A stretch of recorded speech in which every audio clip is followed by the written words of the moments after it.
Hello student, in this video we are going to discuss chapter number 5 class 6. Okay, तो class 6 chapter number 5, the name is chapter number 5 योग जीने की कला. Okay, तो हम लोग किसके बारे में पढ़ रहे हैं? जीने की कला यानी योग के बारे में पढ़ेंगे. योग क्या है? एक जीने की कला है. इसका संदेश हमें क्या दे रहे हैं कवि यानी लेखक क्या दे रहे हैं? योग ही स्वस्थ जीवन का आधार है. योग ही स्वस्थ जीवन का आधार है. तो आज हम लोग बेटा 5वें चैप्टर में क्या पढ़ेंगे? योग ही स्वस्थ जीवन का आधार है ना. तो आइए देख, लेकिन उसके पहले देखने से पहले हम ये देखते हैं पाठ परिचय के बारे में. यह पाठ योग गुरु स्वामी रामदेव से बातचीत के आधार पर लिखा गया है. यानी लेखक योग गुरु रामदेव से बातचीत किए थे, उन्हीं के कुछ अंशों को इसमें लिखा गया है. आजकल के परिवेश में योग का महत्व बहुत बढ़ गया है. हमारा खान पान ऐसा हो गया है कि स्वास्थ्य तो एक सपना बनकर रह गया. आइए स्वामी रामदेव से जाने सफल एवं सुखी जीवन के कुछ मंत्र क्या है बेटा. ठीक है, तो हम लोग स्टार्ट करते हैं. Let's start your chapter. हमारे शरीर की बनावट ही ऐसी है कि उसे स्वस्थ रखने के लिए हमें प्रकृति के कुछ नियमों का पालन करना पड़ता है.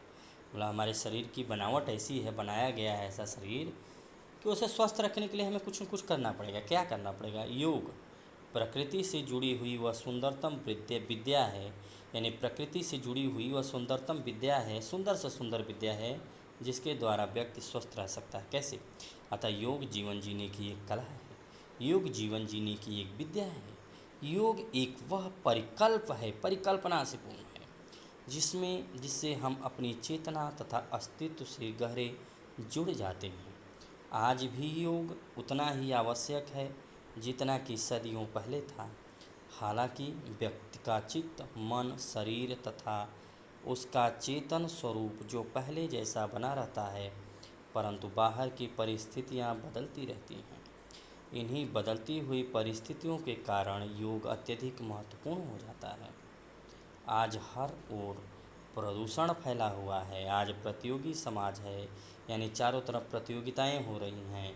हर ओर प्रतिस्पर्धा है, चारों तरफ प्रतिस्पर्धा यानी एक दूसरे की में प्रतियोगिता है. ऐसे में योग की आवश्यकता है और महत्व का और भी बढ़ जाता है. अब कैसे प्रतिस्पर्धा? यानी प्रतिस्पर्धाएं जब होंगी बेटा तो हमारा शरीर और हमारा मन क्या होगा? क्या थकेगा. तो योग हम इसलिए करेंगे कि इन सब से, योग से ये चीज़ें दूर हो. आज के प्रतिस्पर्धापूर्ण समाज में जो आगे बढ़ना चाहता है उसके लिए आंतरिक ऊर्जा बढ़ाने हेतु योग एक सशक्त माध्यम है. कैसे? लेखक, अब बातचीत आइए देखते हैं हम लोग क्या बातचीत होती है लेखक और स्वामी रामदेव जी में. लेखक: स्वामी जी, क्या योग के द्वारा कैंसर और एड्स जैसी बीमारियों का इलाज संभव है? स्वामी जी: पहली बात तो यह है कि कैंसर और एड्स बड़ी बीमारियां हैं. इन बीमारियों का इलाज हम योग के द्वारा तो करते ही हैं, साथ ही आयुर्वेदिक चिकित्सा का भी सहारा लेते हैं.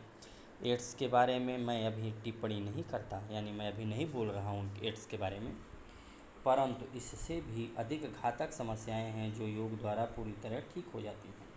लेखक: क्या कुछ समय पूर्व राष्ट्रपति जी ने आपसे कुछ रोगियों की चिकित्सा का आग्रह किया था? स्वामी जी: हाँ, वह हो रहा है और आगे भी रहेगा. लेखक: वे रोगी किस प्रकार की बीमारियों से ग्रस्त हैं जिनका आप राष्ट्रपति जी के आग्रह पर इलाज कर रहे हैं? ठीक, देखिए, तो हमने मुख्य रूप से, स्वामी जी क्या कह रहे हैं, हमने मुख्य रूप से उन्हीं रोगियों को चुना जैसे हार्ट के ब्लॉकेज यानी हार्ट रोगी, डायबिटीज़ यानी शुगर के रोगी यानी मधुमेह, मोटापा मोटे लोगों का, अर्थराइटिस यानी हड्डी से संबंधित, और जो आम व्यक्ति के जीवन में बीमारियां हैं यानी ज़िंदगी में बीमारियां हैं, करोड़ों लोग उनसे पीड़ित हैं और वे बिना दवा के स्वस्थ हो सकते हैं. लेखक कहते हैं, क्या मानसिक तनाव यानी स्ट्रेस आदि का इलाज भी आप द्वारा संभव है? स्वामी जी कहते हैं, मानसिक तनाव तो सामान्य चीज़ है, स्ट्रेस के लिए तो योग एक मूल मंत्र है. इसके अलावा हार्ट के ब्लॉकेज, अस्थमा, हाइपरटेंशन व डायबिटीज आदि हैं व्यक्ति की तमाम समस्याओं का योग द्वारा समाधान होता है और असाध्य रोगों का भी। असाध्य मतलब जो बहुत खतरनाक बीमारी है। लेखक लेखक क्या कहते हैं?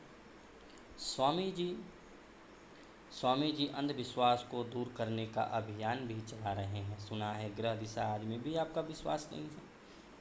स्वामी जी नहीं, हम इसमें विश्वास रखते ही नहीं। भूत प्रेत, दिशाओं का चक्कर, ग्रहों की चक्कर और हमारे यहाँ समाज में धर्म के नाम पर जो अंधविश्वास किसी भी रूप में प्रचलित हैं, हम उनका प्रखर विरोध करते हैं, क्योंकि अंधविश्वास कभी भी हमारे धर्म का हिस्सा नहीं रहे हैं। ये तो कुछ स्वार्थी लोगों ने धर्म के अंदर इन चीज़ों को जोड़ा हुआ है, जिनसे उनकी स्वार्थ सिद्धता होती रही और धर्म के नाम पर लोगों की श्रद्धा का और उनकी भावनाओं का तथा संवेदनाओं का शोषण होता रहे। ठीक है बेटा, तो ये है, देखिए रामदेव जी हैं, ये रामदेव, स्वामी रामदेव जी हैं। ओके। तो फिर क्या कहते हैं लेखक? स्वामी जी, क्या आपको लगता है कि बाहर बसे भारतीय भारतीयता के प्रति अधिक आकर्षित हैं तथा योग एवं आध्यात्म में गहरी रुचि रखते हैं? यानी जो भारत के बाहर बसे हैं विदेश में, क्या वो ज़्यादा योग के प्रति आकर्षित हैं? स्वामी जी, पहली बात तो यह है कि भारत में बसे भारतीयों के मन में भी योग के प्रति रुचि हमने जगाई है। जहाँ तक बाहर बसे लोगों की बात है, जो चीज़ें नहीं मिलती हैं उसकी भूख अधिक लगती है। बाहर बसे भारतीयों को भारत की परंपराएं, भारत की मर्यादाएं, भारत के नियम, भारत की व्यवस्थाएं, यहाँ का अध्यात्म इसीलिए रुचि लगता है, यानी रुचिकर अच्छा लगता है, क्योंकि ऐसा आध्यात्मिक परिवेश, ऐसा सांस्कृतिक परिवेश उनको वहाँ नहीं मिलता है। इन सब के न मिलने पर इनकी महत्ता समझ में आती है। हमारे यहाँ धर्म सहज सुलभ है, इसलिए धर्म पर हम बहुत ध्यान नहीं देते हैं। फिर लेखक क्या कहते हैं बेटा? स्वामी जी, योग और आध्यात्म का क्या संदेश आप बाहर बसे लोगों को देना चाहेंगे? स्वामी जी, एक तो योग बोलो।